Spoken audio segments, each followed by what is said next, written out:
Halo teman-teman, bertemu kembali di Family Corner. Kali ini kita akan membahas tentang Digital Healthy Ritual. Di beberapa episode sebelumnya kita sudah membahas tentang jebakan-jebakan digital. Dan memang disimpulkan bahwa jebakan itu akan selalu ada dan semua itu berawal dari kebiasaan. Nah, pertanyaannya adalah kebiasaan seperti apa yang harus kita bangun di dalam keluarga. Nah, karena itu sudah hadir bersama dengan kita Pak Arman. Terima kasih Pak waktunya Pak. Ya, sama-sama senang sekali bisa kembali ke Family Semoga Corner. tidak bosan-bosan Pak. Selalu excited ya. Nah, sekarang kita mau masuk ke bagaimana Digital Healthy Ritual. Nah, ini gimana Pak membangun kebiasaan-kebiasaan ini? Ini menarik nih Pak. Nah, kalau tadi ditanya kebiasaan ya, iya memang sih. Kan Alkitab sendiri juga bilang kan ya, pergaulan buruk katanya merusak kebiasaan baik ya. Betul ya? Betul.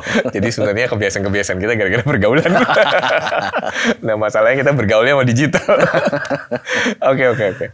Memang ada begitu banyak ya kebiasaan-kebiasaan yang perlu kita bangun. Pak. Ya. Dan kata kuncinya sebenarnya konsisten. Kalau kita nggak mau konsisten ya percuma.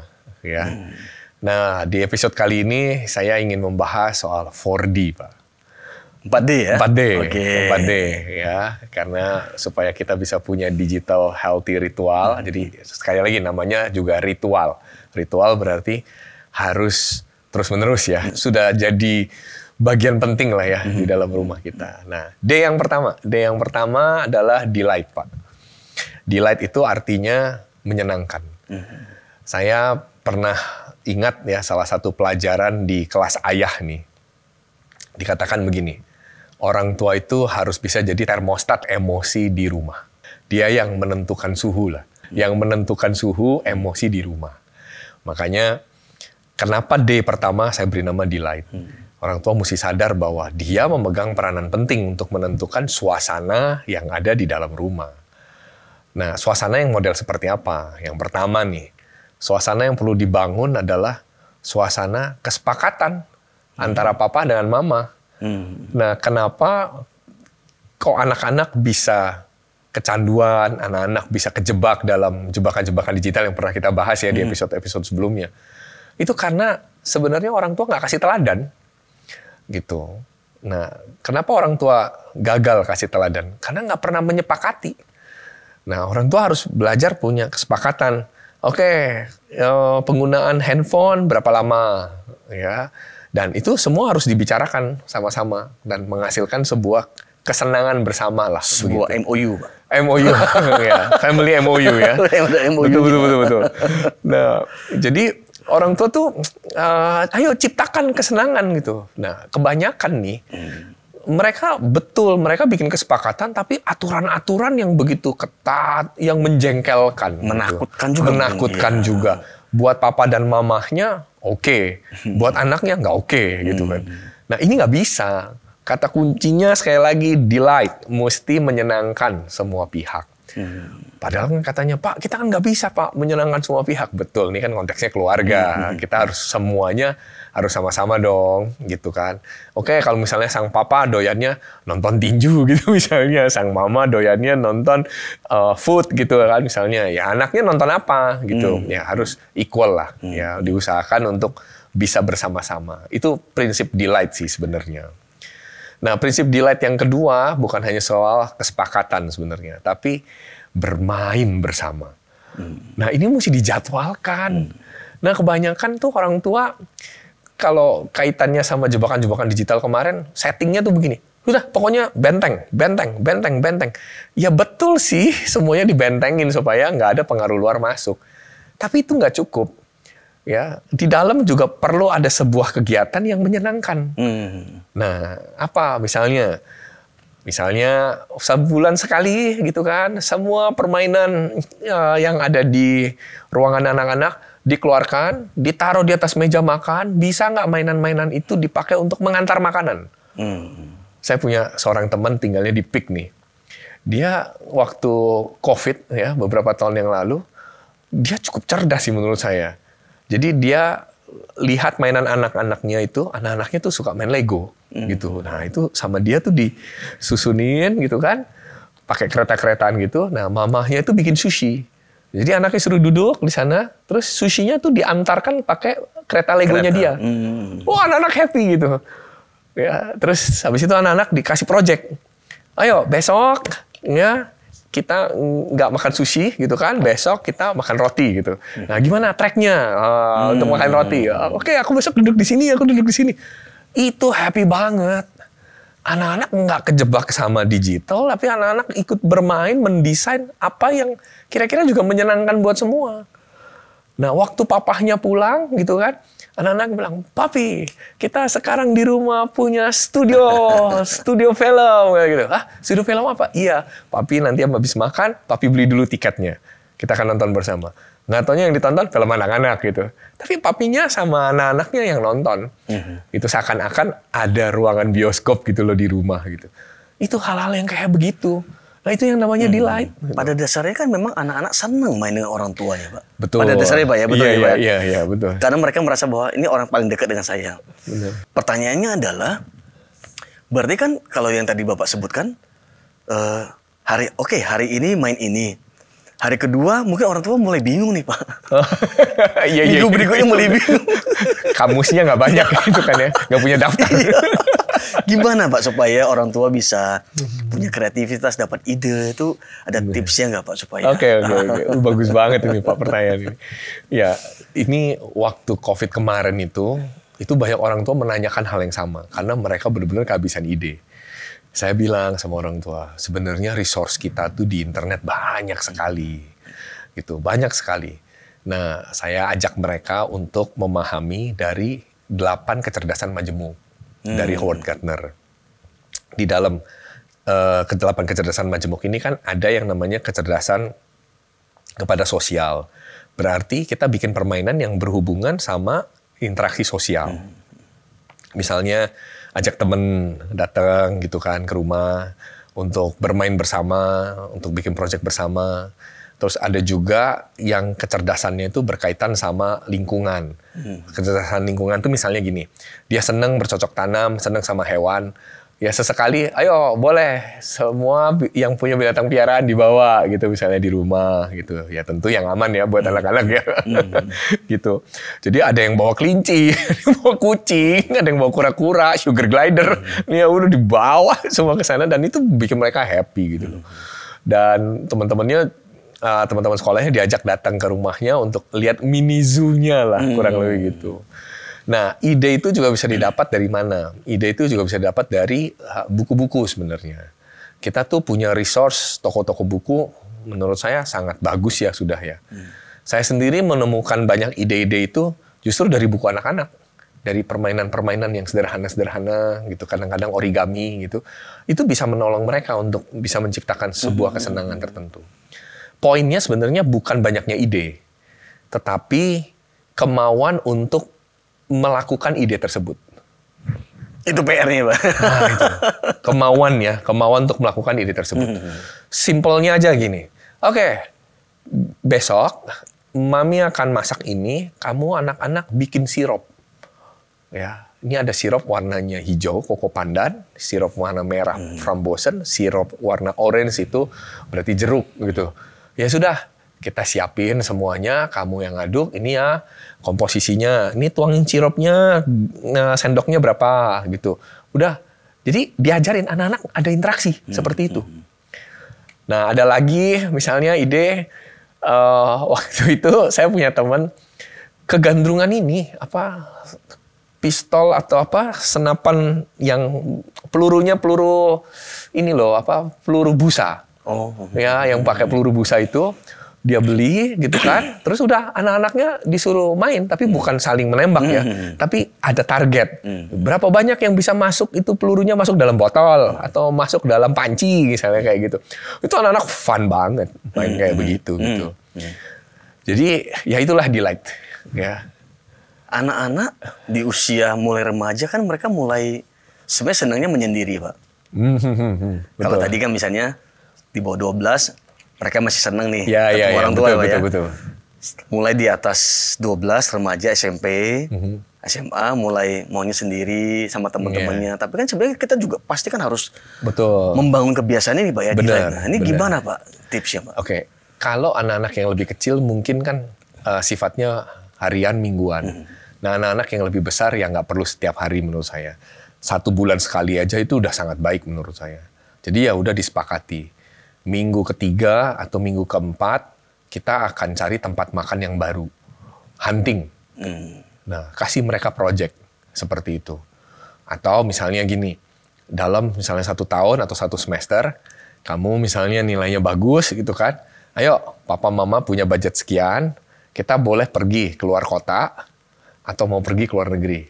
Nah, tempatnya di mana, 3 hari 2 malam, kamu yang tentuin, kamu yang desainin, papa mama ikut kamu. Dan gitu. Oh, mereka happy tuh. Kayak gitu. Apalagi kalau kita tahu ya, anak-anak kita memang sukanya traveling gitu. Nah, saya ada saran sih untuk anak-anak yang lebih besar, yang di atas 12 tahun itu, sebaiknya mereka itu dites, Pak. Dites bakat minat. Jadi supaya kita tahu dia tuh sukanya apa. Oh, dia sukanya traveling. Oh, dia sukanya binatang. Oh, dia sukanya baca buku, misalnya seperti itu. Jadi kita tuh bisa memberikan arah atau memberikan kesukaan sesuai dengan minatnya mereka. Gitu. Nah, ini kebetulan anak kami pada waktu itu sukanya itu pada waktu dites ya. Pada waktu dites angka spasialnya tinggi. Spasial itu tata ruang. Nah, anak-anak yang spasialnya tinggi itu doyan jalan-jalan biasanya. Jadi kalau orang Jawa bilang niteni. Niteni itu dia tahu banget tuh. Abis ini, abis ini. Oh, di kota ini ada ini. Oh, abis ini gedung ini belok kiri, belok kanan gitu. Dia tahu ya. Pemetaannya bagus lah. Nah, kemudian saya ngelihat kayak gitu, saya bilang ini, "Nak, papa punya tabungan sebesar ini bisa dipakai buat dalam kota sekian hari, luar negeri sekian hari. Kamu pilih kamu mau kemana." Udah. Pada waktu itu dia ya belajar ngitung-ngitung gitu. "Pak, aku kayaknya kepengen deh pergi ke Malaysia," katanya gitu. "Oh, ya sudah. Tapi kalau ke Malaysia cuma bisa dapat 2 malam nih," gitu. "Ya sudah, nggak apa-apa. Ayo," gitu. "Pilih," gitu. "Nanti papa yang keluarin, tapi kamu yang ajuin. Mau berangkat jam berapa, nanti kita cari tiketnya sama-sama." Kayak gitu. Jadi bikin project bersama. Ya. Nah, itu sih kalau... Budgetingnya, Iya, dia budgetingnya. hitungin. Itinerary-nya dia Bener, bikin. itinerary-nya dia yang ngatur. Ya, ya. Nah, menariknya waktu itu dia udah ngatur semua, ya kita belajar komit. Nggak boleh ini, nggak boleh. Loh, nak, kenapa begini? Loh, kenapa begitu? Nggak boleh tuh.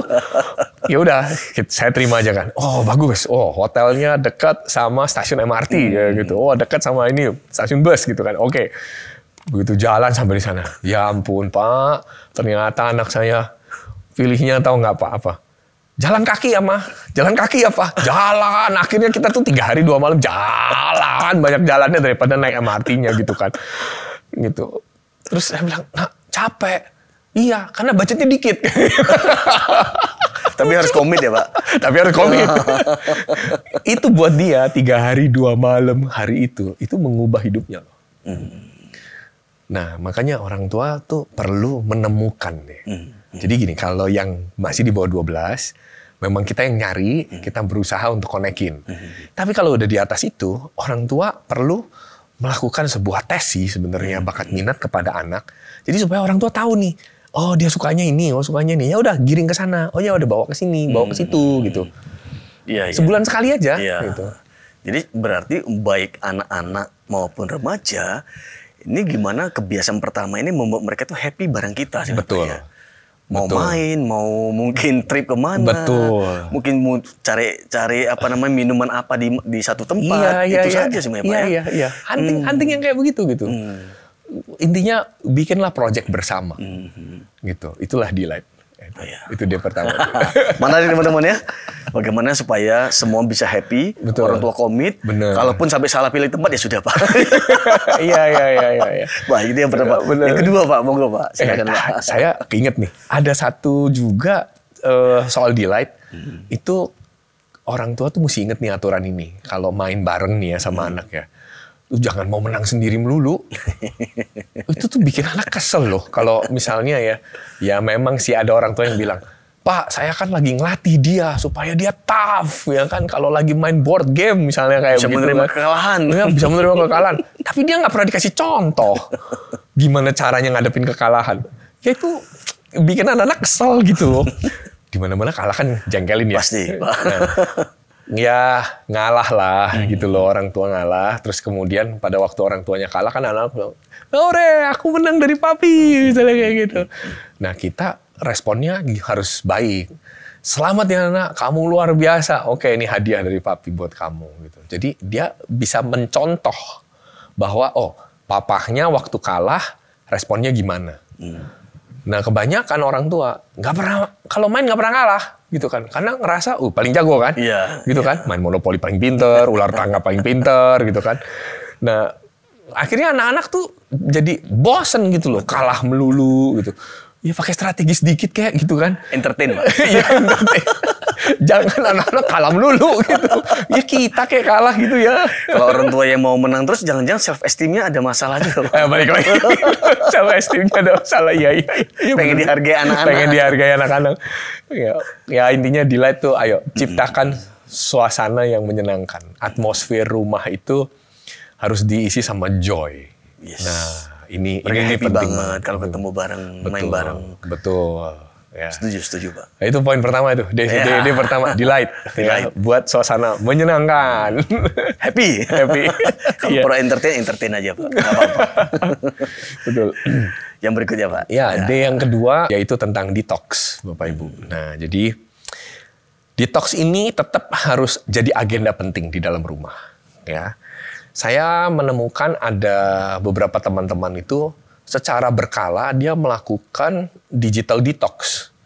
Ada yang 3 bulan sekali, ada yang 1 semester sekali. Dan waktu saya pelajari, caranya cukup menarik sih dan menantang gitu. Jadi misalnya salah satu caranya adalah seharian itu tidak pegang digital. Semuanya analog. Tapi mereka harus berpergian bersama. Nggak boleh di rumah aja. Seharian loh. Wah, itu menurut saya menarik gitu. Jadi ya harus diagendakan digital detox. Nah, satu kali saya mencoba mengagendakan itu. Gitu. Saya nggak tahu udah berhasil apa enggak ya. Jadi waktu itu kan kami tinggal di daerah Tanjung Duren tuh. Nah, saya bilang sama anak saya, "Ayo kita minggu depan kita pergi ke Sukabumi, ya. Itu kita nggak pakai digital." Terus ditanya, barcode-nya gimana? Kita print. Jadi kita udah persiapkan sehari sebelumnya untuk kita print dulu tuh tiket-tiketnya apa gitu kan. Kita print. Pokoknya nggak boleh pakai digital. Tempatnya di Sukabumi juga kita nggak tahu lokasinya ada di mana. Pokoknya sebelumnya kita udah tahu nih secara map kita udah tahu.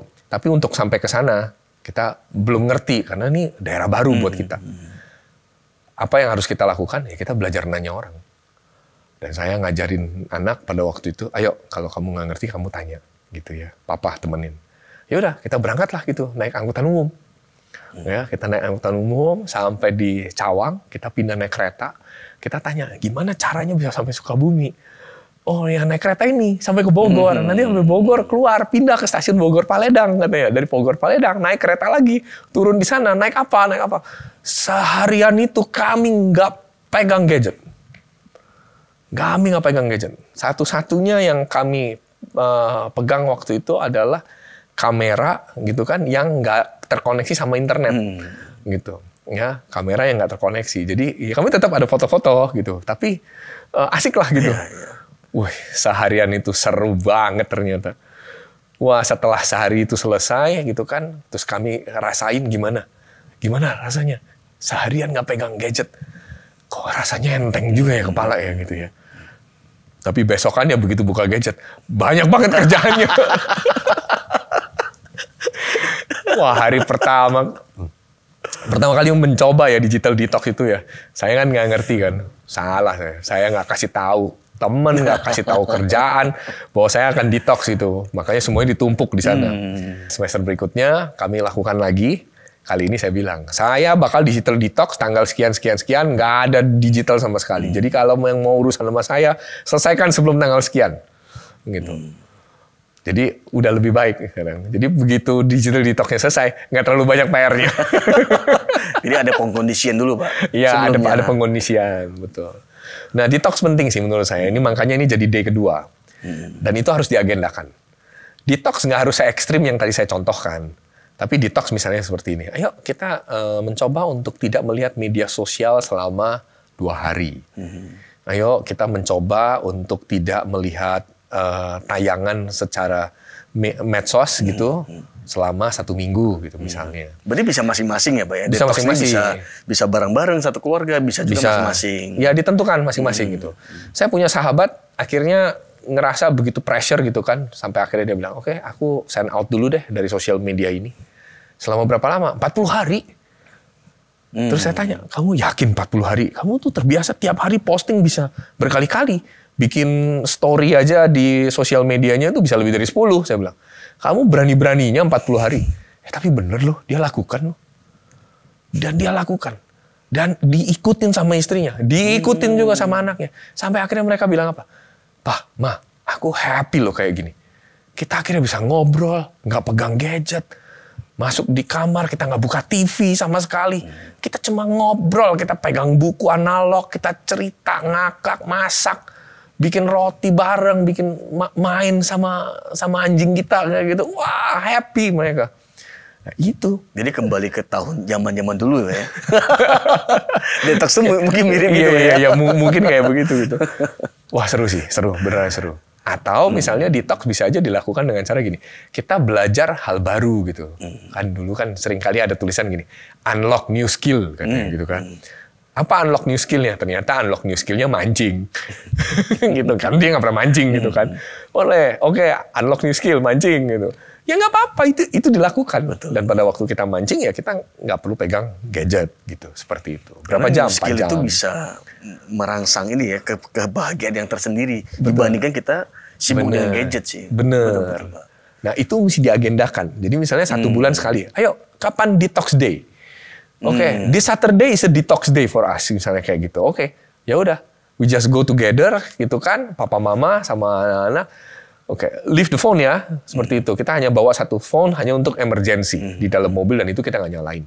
Oke, deal. Ya sudah, berangkat, go. Dan perlu kasih tahu juga kepada keluarga yang Oh iya, lain. itu penting. Itu penting, kasih tahu juga. Iya. Kami akan detox gini, jadi tolong jangan dihubungi. Betul. Kami mau Kalaupun ada emergency, Iya. tolong hanya nomor ini saja. Betul, seperti itu. Kalau tidak bahaya nih Pak. Bener.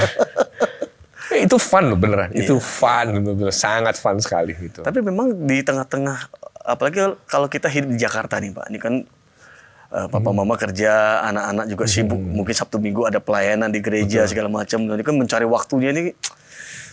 Ya harus disediakan. Iya, harus komit ya. Harus komit. Diusahakan banget berarti. Betul, Pak. harus diusahakan banget. Kalau ini penting ya pasti bisa. Bener, harus diusahakan. Dan berarti delight dan detox ini saling berhubungan sama Pak ya. Sangat berhubungan. Jadi Semua sangat berhubungan. kalau yang pertama delight ini tidak dirasakan, bagaimana dia mau detox Pak? Iya. Oh nggak seneng kok, buat apa sih? Iya. Betul Pak ya? Tapi karena dia menyenangkan, kalau bareng sama papa mama itu seneng loh. Iya. Jadi kalau diajak detox tuh ya tetap seneng mereka. Iya, Kalau nggak, betul.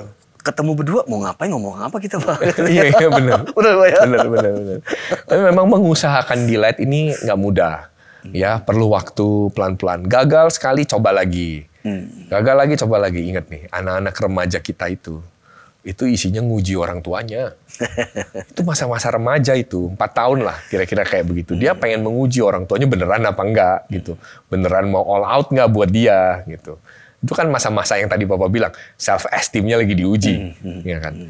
Nah, itu orang tua harus paham di situ. Itu sih. Jadi detox tuh memang butuh benar-benar usaha yang sangat keras, komitmen dari orang tua. Komitmen, betul, komitmen. Dan komit, walaupun salah memilih, ya komit juga Pak. Ya udah, nikmatin. Nikmatin saja. Tapi itu seru Pak, beneran seru. Kami itu udah melakukan proses detox ini dari sejak 2017 ya. Gitu, dan kami masih lakukan, walaupun nggak sebulan sekali. Gitu. Tapi kami tetapkan, ayo mau kapan gitu, kita detox day gitu. Oke, good idea. Ngapain ya kita ya detox day ya? Gimana kalau kita pergi mancing? Gimana kalau kita naik gunung gitu kan? Gimana kalau kita tour kemana gitu kan? Gitu. Tapi kalau tour ya kita nggak perlu pakai wifi gitu kan? Nggak perlu ada internet gitu. Ya udah kita ngobrol, nanya orang. Dan itu fun. Tetap bisa menyenangkan. Asal syaratnya yang memang mereka happy dan itu harus diciptakan. Betul. Benar banget. Yang pertama di light, kemudian kedua adalah detox. Nah, ketiga nih Pak. Yang ketiga mulai agak berat nih, disiplin. Nah, disiplin digital banyak ya Bapak Ibu ya. Disiplin digital itu saya sekali lagi mau ambil contoh nih ya. Kayak misalnya ada satu chief, ada seorang CEO dari Tech Focus Communication gitu ya, namanya Alex Constantinopel. Dia itu mendisiplinkan anaknya itu usia 10 dan 13 tahun, hanya diizinkan maksimal 30 menit per hari menggunakan gadget. Per hari 30 menit? 30 menit per hari. Ya, memang kebetulan dia menyekolahkan anak-anaknya yang phone free. Ya, phone free school. Dan hari-hari ini menurut saya sudah mulai marak nih. Ya, jadi tren ini sekarang. Ya, yang mulai ngetren nih hari-hari ini phone free school. Jadi kalau Bapak Ibu hari ini menyekolahkan anak-anaknya, sekolahnya masih dikit-dikit masih harus pakai phone, harus pakai internet dan sebagainya, harus pakai gadget. Well, Bapak Ibu perlu consider sih. Dan ngomong sama sekolahnya, ayo mau kapan kita jadi sekolah yang phone free ya, seperti itu. Karena memang ada beberapa sekolah-sekolah ya yang saya tahu di Australia ya. Di Australia itu sudah 1 tahun terakhir phone free dan ternyata di sekolah itu berhasil menunjukkan tingkat behavioral problemnya tuh turun sampai 53%. Dan itu menarik loh. Gitu. Jadi ya ini sekaligus juga ya ingin menggugah para orang tua. Ayo sering-sering ketemu sama pihak sekolah dan ajukan ya supaya sekolahnya jadi phone free. Iya, kalau sekolah sudah phone free kan anak-anak mau nggak mau mulai terbiasa. Gitu. Terus ada lagi Evan William ya, dulu dia founder dari Twitter. Dia meminta anak laki-lakinya setiap bulan itu harus baca buku tradisional, buku analog daripada buku digital. Jadi dibiasakan. Jadi boleh lihat gadget silakan, tapi setiap bulan harus ada minimal 2 buku yang dia baca secara analog. Dan 2 buku itu harus dipresentasikan ke papa mama. Diceritain lah gitu, nggak sampai presentasi gimana, tapi maksudnya ceritain isi bukunya gimana, kayak gitu. Nah, tapi dia juga mengajarkan bahwa setiap bulan ya ada waktunya untuk pergi ke toko buku dan beli buku analog. Ini termasuk disiplin menurut saya. Ya, ada lagi Chris Anderson misalnya. Chris Anderson dia dari CEO-nya 3D Robotics. Dia bilang salah satu disiplinnya, tidak boleh ada gadget di dalam kamar tidur, titik. Jadi dia angkat TV di dalam kamar. Nah, kebanyakan kita kan justru malah TV ditaruh di dalam kamar kan. Supaya ambil tiduran, tonton TV. Malah dia angkat sama dia. Dan dia tidak menganjurkan ada gadget di dalam kamar. Nah, itu termasuk disiplin menurut saya. Nah, poin-poin yang kayak begini kita bisa praktekkan sih. Saya sempat sih mempraktekkan tidak ada gadget di dalam kamar. Gitu. Tapi tetap ada gadget yang saya on-kan di luar, saya buat ringtone-nya terdengar. Tujuannya apa? Kalau misalnya ada emergensi orang tua, gitu kan. Mengingat orang tua sudah lanjut usia ya, gitu ya. Jadi tetap kita harus ada standby-nya. Kita bisa mengaturnya kok. Ya, internet nggak usah ada, tapi paling nggak kita bisa switch ke 2G. Ya kan, hanya untuk terima receiving call aja. Itu bisa. Nah, ada satu teman saya nggak terima nih. Dibilang, nggak mungkin lah, nggak ada gadget dalam kamar tidur. Kayak gitu. Nggak bisa. Saya kalau lagi traveling, gadget harus ada di dalam kamar tidur. Apalagi di hotel. Sebab kalau gadget di luar kamar hotel, hilang. Ya bener sih, yang kayak gitu. Pak, kalau bicara disiplin, Pak, berarti kan misalnya untuk hal kecil misalnya, oke, kalau kita lagi makan bareng nih, maka handphone semua harus di dalam tas, tidak boleh kita pegang handphone. Itu kok bisa termasuk dalam disiplin? Bisa, sangat bisa seperti walaupun itu. Durasi waktunya cuma singkat ya. Iya, cuma 20 menit. Nggak apa-apa. Gini, yang paling penting adalah kita tuh melakukan step kecil tapi konsisten. Itu punya impact jauh lebih besar daripada kita mau yang besar tapi cuma sekali. Cuma one time shot gitu, nggak ada impact yang terlalu baik gitu, ya maksudnya nggak signifikan lah gitu. Tapi kalau kita mau lakukan hal yang kecil, ayo sederhana aja, ayo taruh handphonenya, ya kita ngobrol dulu, jangan lihat handphonenya, 20 menit aja, udah nggak apa-apa, yang penting konsisten. Ada satu dokter ya, Namanya Dr. Matthew Walker. Dr. Matthew Walker ini adalah dokter yang membuat podcast tentang tidur. Dan dia ini, yang terkenal dari dia adalah Science of Sleep. Jadi keilmuan tentang tidur. Saya baru tahu ternyata di internet itu ada National Sleep Foundation. Yayasan Tidur Nasional. Saya baru tahu. Dan ternyata dia ajarin gitu. Oh, kualitas tidur kita harusnya bagaimana? Nah, tidur adalah sebuah disiplin. Karena gimana? Gini, banyak anak-anak begitu masuk dalam kamarnya, tutup, mati lampu ya. Iya, tapi di dalam selimutnya dia nyalain handphone. Nah, itu secara medis itu membahayakan mata buat anak-anak itu. Nah, akhirnya si Dr. Matthew Walker ini membuatlah daftar lah gitu. Oke, anak umur sekian, tidurnya minimal berapa jam gitu. Nah, kita juga sebagai orang tua juga harus punya kedisiplinan soal tidur sih menurut saya sih. Oke, jam tidur kita berapa, ya kan? Misalnya dalam seminggu padat terus pekerjaan, ayo kita berlatih lah. Minimal seminggu sekali kita bisa tidurnya tepat waktu di bawah jam 12 dan kita punya kualitas tidur sampai dengan 7 jam. Yang hal-hal yang kayak begitu. Ya, jadi ternyata tidur pun juga menjadi bagian untuk disiplin. Dulu mungkin kalau tidak ada gadget, disiplin tidur lebih mudah. Betul. Tapi dengan ada gadget tuh karena dibawa kemana-mana masalahnya.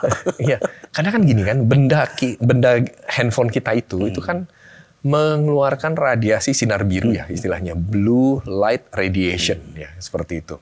Nah, blue light radiation itu oleh Dr. Matthew Walker dikatakan dia tuh merangsang sesuatu di otak kita sehingga otak kita tuh akan nangkapnya gini, belum waktunya istirahat, belum waktunya tidur gitu. Nah, kita akan kepus terus untuk kerja awake lah istilahnya kayak begitu. Nah, awakeness-nya kita ini itu malah justru merusak tubuh kita. Gitu. Jadi ya inilah beberapa bentuk ya dari disiplin-disiplin. Ya. Ada Dr. Prima Retnosari. Ini saya kutip dari koran Sindo ya. Ini memang udah lama ya nih koran ya. 8 Maret 2019. Dia pernah menuliskan bahwa anak-anak usia 0 sampai 2 tahun sama sekali nggak boleh dikasih gadget. Jadi video call pun jangan kalau bisa. Gitu. Ya udah, usahakan untuk bisa datang di rumah, ketemu dengan anaknya. Jangan sampai video call terus gitu. 3 sampai 5 boleh maksimal 1 jam, 6 sampai 12 maksimal 2 jam, 13 sampai 18 tahun maksimal 3 jam sehari.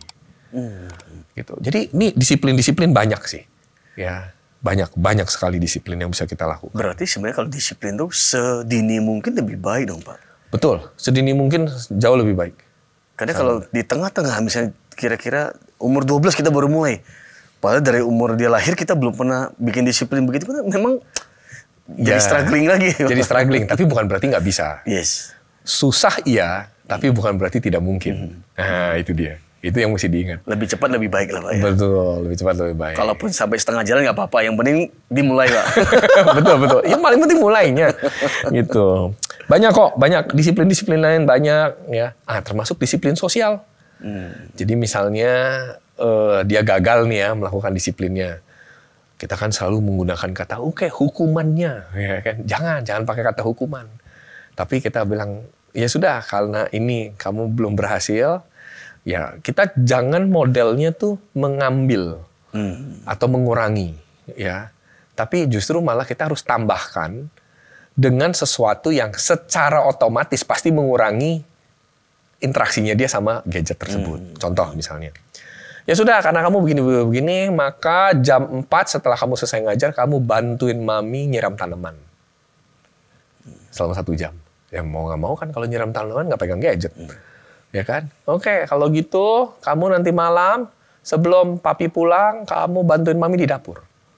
Siapin masakannya, manasin, motong bawang mungkin, atau apa begitu. Jadi social work di rumah. Jadi istilahnya seperti bagaimana mengalihkan. Benar. Iya. Gitu. Mengalihkan kepada sebuah kegiatan. Benar. Dan mungkin juga dia tidak merasa bahwa wah ini tidak not so bad kok sebenarnya. Ya, tetap bisa berguna buat mama. Bener. Saya bisa bantu ya sudahlah. Iya. Ada housework yang dia mengerjakannya bukan karena bersungut-sungut, tapi dia tahu bahwa oh ya ini bagian dari tanggung jawab saya. Betul. Gitu. Betul. Ya itulah, udah banyak banget ya contoh soal disiplin. Tinggal dipraktekin, Pak. Tinggal dipraktekin. Betul, Jadi betul. teman-teman kapan mau mulai? Maka mulai harus diagendakan, dikumpulin bareng-bareng, buat Bener, kesepakatan bener. MOU, Pak ya. MOU. Perlu tanda tangan nggak Pak biasanya, Pak? Pakai materai. Tapi kalau udah terbiasa, enjoy kok, enjoy. Beneran, family itu benar-benar sangat menyenangkan sekali, betul. Kalau kita mau semuanya sama-sama, ya gitu. Baik, itu D yang ketiga Tiga, ya. ya. Yang terakhir, Pak. D yang terakhir ya, masih kuat ya. D yang terakhir ini benar-benar tantangan kita sebagai keluarga Kristiani, yaitu saya beri nama discipleship. Discipleship artinya memuridkan. Jadi hal ritual keempat yang memang harus kita lakukan adalah muridkan anak-anakmu. Mama, muridkan anak perempuan. Papa, muridkan anak laki-laki. Tapi kalau anaknya perempuan semua kayak bapak, gimana, Pak? Berarti bapak nggak bisa memuridkan dong. Bebas tugas dong, Iya, Pak? bisa, nggak bebas tugas. Kan Alkitab ngajarin, ya kan?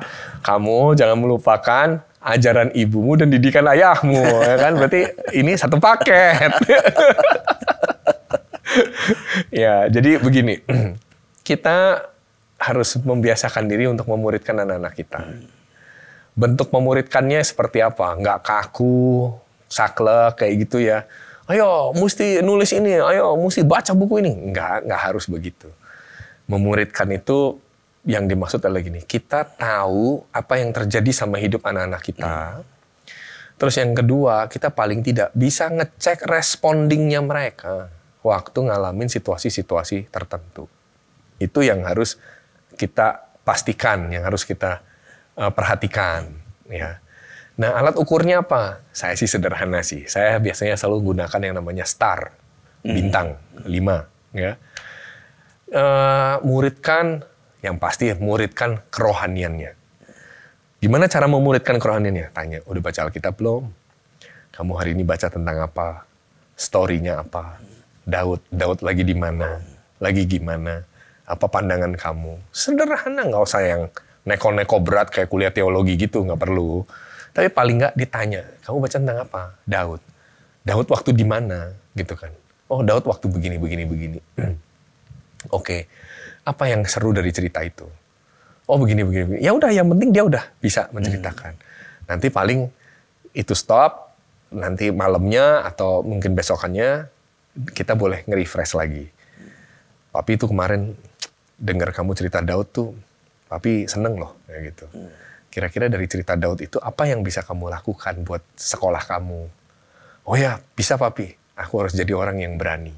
Kalau ada orang yang bersalah, aku harus berani tegur, misalnya. Itu memuridkan. Itu secara spiritual. Yang kedua, kita punya star yang kedua, itu namanya intelektual. Jadi, intelektual itu bicara gini, ada hal baru apa yang kamu sudah pelajari dalam minggu ini atau bulan ini. Gitu. Nggak usah yang berat-berat. Oh ya Papi, aku belajar gimana caranya kali ini tuh nyuci piring, tapi nggak pakai sabun terlalu banyak, karena Mami udah ngajarin. Hal-hal yang sesederhana kayak begitu. Itu udah termasuk hal-hal intelektual. Termasuk juga ngajarin apa lagi, ada buku bacaan lagi kayak yang baru gitu kan. Di sekolah gitu misalnya ada ilmu apa matematika atau sejarah atau apa gitu kan. Hal yang baru yang membuat dia tuh terkesan. Nah, itu kita harus tanya. Itulah intelektual. Terus cek sosialnya. Sama teman-teman kamu gimana? Seminggu ini berantem sama siapa? Di sekolah mana yang paling menjengkelkan? Siapa yang kamu lagi seneng gitu di sekolah hari-hari ini? Yang kayak gitu-gitu. Itu kita namanya memuridkan. Ya, secara sosial. Lalu ada lagi pemuridan secara emosional. Kamu sepanjang minggu ini, kamu ada rasa sedih nggak? Kalau kamu senang kenapa? Kayak gitu. Kalau kamu bersemangat, apa yang bikin kamu semangat? Waktu kemarin matematika dapat 6, how you feel? Nah, yang digali emosinya. Nah itu pemuridan. Seperti itu. Sama yang terakhir ya tentu fisik. Ya, memuridkan fisiknya. Gimana maksudnya? Ayo, nih kamu udah mulai banyak makan permen.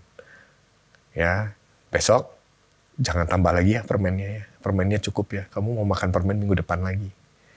Nah itu, yang kayak gitu. Jadi kayak memberikan sebuah advice. Ya kita benar-benar jadi kayak mentor ya buat anak kita. Nah itu yang namanya discipleship. Berarti discipleship itu secara totalitas hidup. Betul. Ya, luar ya. dalam semuanya. Benar. Ya, 5 star tadi itu. Iya, semuanya. Spiritual, intelektual, emosional, sosial, fisikal. Gitu. Dan itu kuncinya memang ada waktu nggak? Gitu, bener. Ada waktu nggak buat nanya? Ada waktu nggak untuk ngerti? Ya betul begitu. Tapi kalau misalnya memang berat gitu ya, nggak usah dipaksa gitu, nggak usah dipaksa dulu. Jadi jangan gini, Bapak Ibu kalau dengerin podcast ini ya, saya berharap Bapak Ibu tuh jangan ngerasa, aduh Pak itu kan ideal banget ya, idealis banget. Enggak, Bapak Ibu cuma bisa lakukan satu aja di antara 5 star itu, udah bagus, serius udah bagus. Nggak perlu 5-5-nya. Kalau memang ideal memang bisa 5, puji Tuhan. Kalau memangnya belum bisa, baru bisa fisiknya aja, lakukan dulu. Yang penting konsisten. Kecil nggak apa-apa, yang penting konsisten. Itulah kunci membentuk kebiasaan. Betul. Dan tentu saja seperti biasa Pak, kesimpulannya Pak, saran buat teman-teman yang menonton podcast ini Pak. Oke, kesimpulan saya. Iya. Mulai aja dulu. Kayak iklan Pak. Tapi itu bener, mulai aja dulu. Karena memulai selalu susah. Oke. Jadi episode kali ini tagline-nya adalah mulai aja dulu. Baik teman-teman, terima kasih sudah menonton. Tuhan berkati.